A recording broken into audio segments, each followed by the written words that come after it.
কয়েক সপ্তাহের মধ্যেই ভেনেজুয়েলায় আকাশ হামলা চালানোর জন্য সুযোগ তৈরি করছে মার্কিন যুক্তরাষ্ট্র।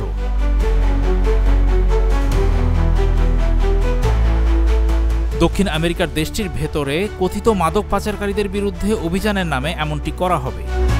নাম প্রকাশে অনিচ্ছুক মার্কিন কর্মকর্তাদের উদ্ধৃতি দিয়ে সংবাদ মাধ্যম এনবিসি খবরটি জানিয়েছে।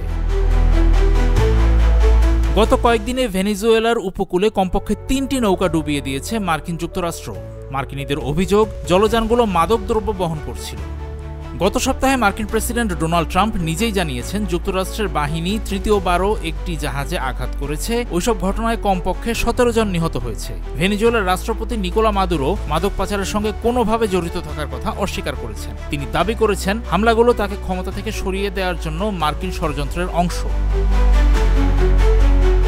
২৭ সেপ্টেম্বর এনবিসি জানিয়েছে ভেনেজুয়েলায় বোমা হামলা কয়েক সপ্তাহের মধ্যেই ঘটতে পারে। তবে সংবাদ মাধ্যমটির সূত্র অনুসারে মার্কিন প্রেসিডেন্ট ডোনাল্ড ট্রাম্প এমন সিদ্ধান্ত এখনও অনুমোদন করেননি। কর্মকর্তাদের মতে যুক্তরাষ্ট্রে আলোচনা করা পদক্ষেপগুলোর মধ্যে রয়েছে প্রধানত মাদক কারখানার পাশাপাশি পাচারকারী গোষ্ঠীর নেতা আর সদস্যদের ওপর ড্রোন হামলা। ভেনেজুয়েলা নিয়ে যুক্তরাষ্ট্র হঠাৎ এত অস্থির হয়ে উঠল কেন? আসল ব্যাপার কি? মার্কিনীদের ইগোতে লেগেছে? জানা গেছে ক্যারিবিয়ানে মার্কিন যুদ্ধজাহাজ ও বিমান মোতায়েন এবং জলযানে হামলা চালিয়েই ভেনেজুয়েলান প্রেসিডেন্ট মাদুরোর ক্ষমতা নড়িয়ে দেওয়ার আশায় ছিল মার্কিনীরা, কিন্তু বাস্তবে তেমন কিছুই হয়নি। ভেনেজুয়েলার পক্ষ থেকে উল্লেখযোগ্য কোনো প্রতিক্রিয়াই দেখা যায়নি। এসবের কারণেই ট্রাম্প প্রশাসনের কেউ কেউ হতাশ বলে একটি সূত্র জানিয়েছে। এক্সট্রিম মশার কয়েল প্ল্যান্ট ফাইবার দিয়ে তৈরি, ডেঙ্গু, চিকুনগুনিয়া বাহি সহ যে কোনো মশার বিরুদ্ধে দেয় এক্সট্রিম সুরক্ষা।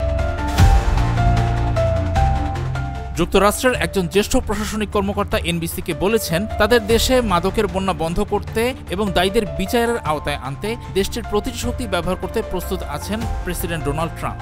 একই সঙ্গে যুক্তরাষ্ট্র এবং ভেনেজুয়েলা অনির্দিষ্ট মধ্যস্থতাকারীদের মাধ্যমে নিজেদের মধ্যে কথা বলছে। একটি সূত্র সংবাদ মাধ্যমকে জানিয়েছে উত্তেজনা প্রশমনের জন্য ট্রাম্পকে কিছু ছাড় দেওয়ার প্রস্তাব দিয়েছেন নিকোলা মাদুরো। সম্প্রতি জাতিসংঘের সাধারণ পরিষদে দেওয়া ভাষণে মার্কিন যুক্তরাষ্ট্রের নিন্দা করেছেন ভেনেজুয়েলার পররাষ্ট্রমন্ত্রী ইভান গিল পিন্টো। তিনি বলেন ভেনেজুয়েলানদের মাথার উপর অবৈধ এবং সম্পূর্ণ অনৈতিক সামরিক হুমকি ঝুলিয়ে রাখা হয়েছে। তিনি কড়া ভাষায় বলেছেন সাম্রাজ্যবাদী আগ্রাসন প্রতিহত করবে কারাকাস। এর জন্য তিনি আন্তর্জাতিক সম্প্রদায়ের সমর্থন চেয়েছেন। ক্যারিবিয়ান এবং দক্ষিণ আমেরিকার উপর যুদ্ধ আনার এই চেষ্টার বিরুদ্ধে যারা কথা বলছেন তাদের ব্যাপারে কণ্ঠ উঁচু করছেন এমন সরকার ও মানুষের প্রতি ভেনেজুয়েলা কৃতজ্ঞ বলে জানিয়েছেন পিন্টো। ভেনেজুয়েলার পররাষ্ট্রমন্ত্রী আরও অভিযোগ করেন যুক্তরাষ্ট্রের হুমকির লক্ষ্য হল বহিরাগত শক্তিগুলোকে ভেনেজুয়েলার বিপুল পরিমাণ জ্বালানি তেল ও গ্যাস সম্পদ লুটে নেওয়ার সুযোগ করে দেওয়া। তিনি আরও বলেন অপদার্থ ও নোংরা মিথ্যা ব্যবহার করে একটি নৃশংস আর অনৈতিক সামরিক হুমকিকে বৈধতা দিচ্ছে মার্কিন যুক্তরাষ্ট্র। মাদক বহনের অভিযোগে নৌকায় হামলায় যারা মারা গেছেন তারা অপরাধী ছিলেন না প্রমাণিত হলে ট্রাম্পের বিরুদ্ধে ফৌজদারি প্রক্রিয়া চালানোর কথা বলেছেন ইভান গিল পিন্টো।